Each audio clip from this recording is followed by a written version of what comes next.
Unajua kila siku mimi umwambia, ikiwa wewe uko na Yesu, anatuambia alienda kutuandalia makao.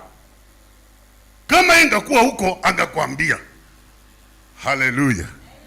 Haleluya. Sababu kuna mambo mawili. Kuna njia ya shetani na kuna njia ya Yesu. Na Yesu anatuambia alienda kutuandalia makao. Ili siku utamaliza kazi yako, utaenda kukaa kwa makao ya Yesu. Utakuwa kimwili.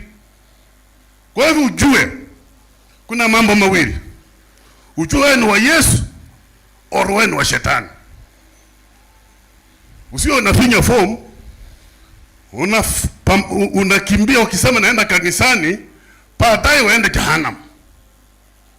Haleluya. Anatuhakikishia kama ingekuwa huko kuna yeye, angamwambia nyinyi makao ya Yesu ni mingi. Kwa hivyo anamkaribisha nyinyi wote muwe watoto yake siku za mwisho, wote mumuone Yesu na iwe furaha na vigeregere. Semeni haleluya. Semeni haleluya.